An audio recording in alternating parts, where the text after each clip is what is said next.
Hello student. हमने last semester किया है उसमें मैंने कुछ लेसन को नहीं बताया था, जैसे कि सबसे सीखो कविता। ठीक है, तो ये क्लास 5 का है और ये है सबसे सीखो।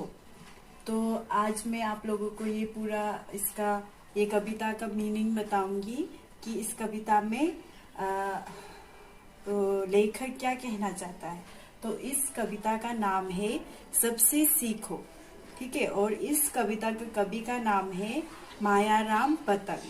तो मायाराम पतंग जी यहाँ पे ये कहना चाहते हैं कि हमें पृथ्वी पे हम जितना भी चीज देखते हैं उन सारी चीजों से प्रतिदिन हम कुछ सीख सकते हैं। ठीक है, तो इस कविता का नाम है सबसे सीखो। तो फर्स्ट स्टेंजा, जो पहला स्टेंजा है, उसमें कवि ये कहना चाहता है कि हंस हंस सुमन सिखाती हमको। सुमन का मतलब सबको पता है, फ्लावर, फूल को क्या कहता है, सुमन कहता है। ठीक है, तो सुमन हमें बताता है हंस हंस के। जब हम फूल को खिला हुआ देखते हैं तो क्या है, वो उसको देखने से बहुत मन खुश होता है ना। तो क्या है, सुमन से हमें हंस के सीखना चाहिए। सुरभित हो मुस्काओ मतलब सुंदर। ठीक है, सुरभित का मतलब है उसका जो सुमन का जो खुशबू है उसको सूंघ के हमें क्या करना है, मुस्कुराना है। सुमन का खूबसूरती को देख के क्या करना है, हमें मुस्काना है। जैसे वो सुमन मुस्काता है, जैसे फ्लावर खिल के हंसता है, उसी प्रकार से हमें हंसना चाहिए। ठीक है, तो भूमर कह रही गुण देखो तो आओ मत शर्माओ।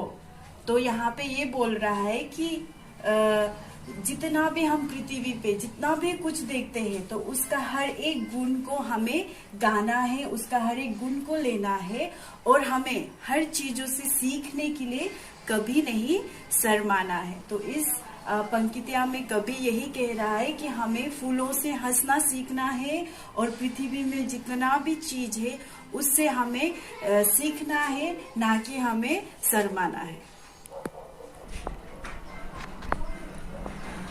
अच्छा, तो कवि यहाँ पे दूसरे पंक्तियां में ये कह रहा है कि पवन पवन बह रही यही कह रही सब जग को जाने दो, कल कल बहती नदियां कहती सबको जल पीने दो। तो हवा भी यहाँ पे कह रहा है कि यही कह रहा है कि सबको है ना, सब जग को है ना, जितना हो सके फ्रीली है ना, आजादी से घूमने दो। और सबको, यहाँ पे नदी भी जब बहता है, ठीक है, यहाँ पे हवा और नदी का एग्जाम्पल देके, हवा और नदी का एग्जाम्पल देके कभी यहाँ पे ये कहना चाहते हैं कि हवा की तरह है ना, हवा कैसे फ्रीली आजादी से चलता है, उसका जहां मन चले वहीं पे चलता है, उसी प्रकार से हमें भी ये बता रहा है कि कभी हमें भी लोगों को है ना, या फिर हम खुद क्या है, फ्रीली आजादी से घूम सके और अच्छा चीज सीख सके। और नदी यहाँ पे जब कहा गया है तो नदी से हमें ये सीख मिलती है कि नदी की तरह हम बहना है और सबको क्या करना है, फ्रीली मुफ्त में नदी की तरह उन्हें भी हर चीज देना है। हमारे पास जितना चीज है या फिर हमारे पास ज्यादा है, किसी के पास नहीं है, नदी की तरह हमें भी उसको देना है। तो इस दूसरे स्टेंजा में कवि यही सिखाता है कि पवन की तरह और नदी की तरह, हवा की तरह और नदी की तरह हमें दूसरा का मदद करना है। ठीक है, क्या हवा को कुछ हवा हमें गर्मी से राहत देती है तो हवा को कुछ मिलता है? नहीं, कुछ नहीं मिलता है। जैसे नदी से हमें पानी मिलती है तो पानी, क्या नदी को कुछ पानी मिलता है? नहीं। तो इसी तरह से नदी और पवन की तरह, हवा की तरह हमारा भी एक आदत होना है कि दूसरों को हम दे पाए।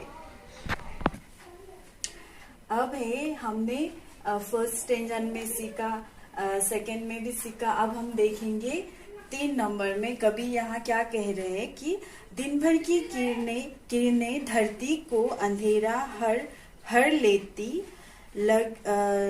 लोगों रहे अनवर्थ कार्य में यह संदेश देते रहे। यहाँ पे कवि यह कह रहे हैं कि दिन भर है ना हमारा धरती में अगर सूरज, ठीक है, सूरज हमें उजाला नहीं देने से हमारा धरती क्या होगा, अंधकार में रहेगा। पूरा दिन हमारा धरती अंधकार में रहेगा।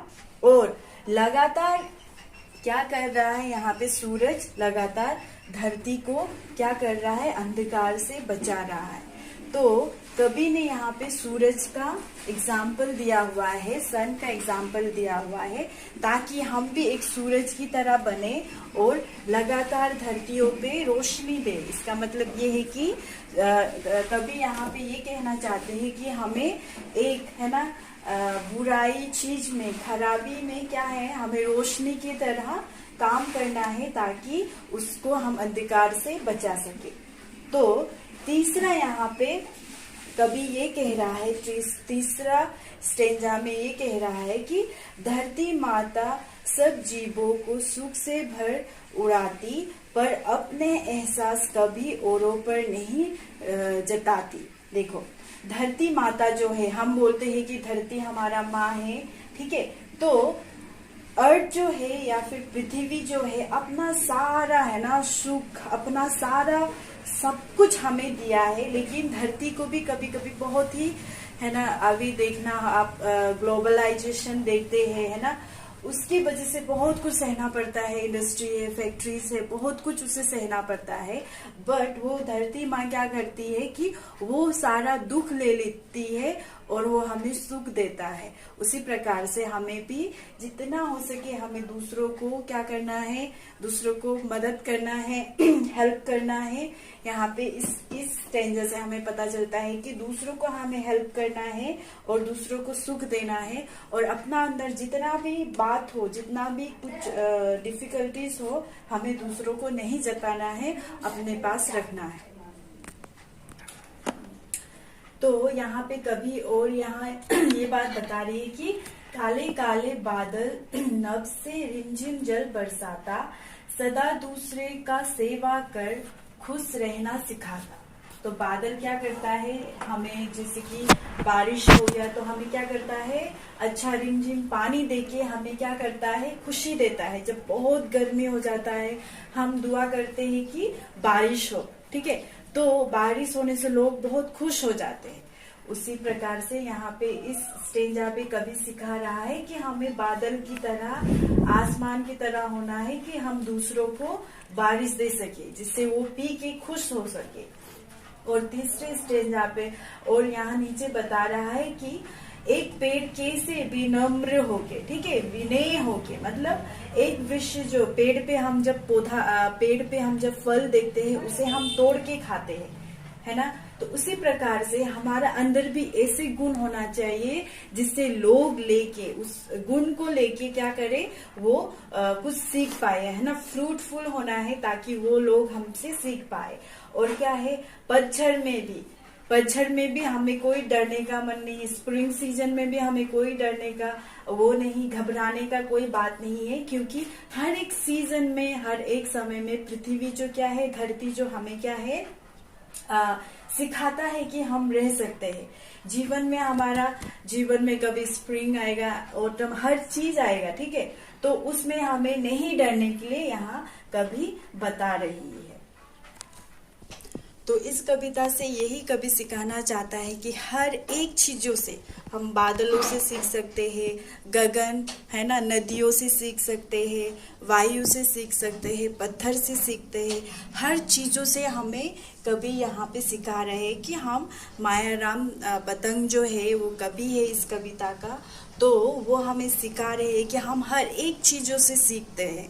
अगर हम सीखने की इच्छा हमारा मन में होना तो हम हर एक चीज़ों से सीख सकते हैं। उड़ना, बैठना, चढ़ना, है ना, कहना, सारा चीज़ में हम क्या है, हर चीज़ को हम साहस दे सकते हैं। जैसे कि हमारा जीवन में बहुत सारा अप्स एंड डाउन है ना, कभी बहुत ऐसे समय आ जाता है जिसमें हमें लगता है कि कुछ नहीं हो सकता है, लेकिन फिर एक समय आता है उसमें हर चीज़ ठीक हो जाता है। तो कभी यहाँ पे यही बता रहा है कि हम इस विश्व की, है ना, इस धरती की हर एक चीज़ों से हम सीख सकते हैं, चाहे वो छोटा सा छोटा चीज क्यों ना हो। तो ये कविता का जो शीर्षक है वो है सबसे सीखो। ठीक है, यहाँ पे मायाराम पतंग जो हमें हर एक चीजों से सीखने की सलाह दे रहा है।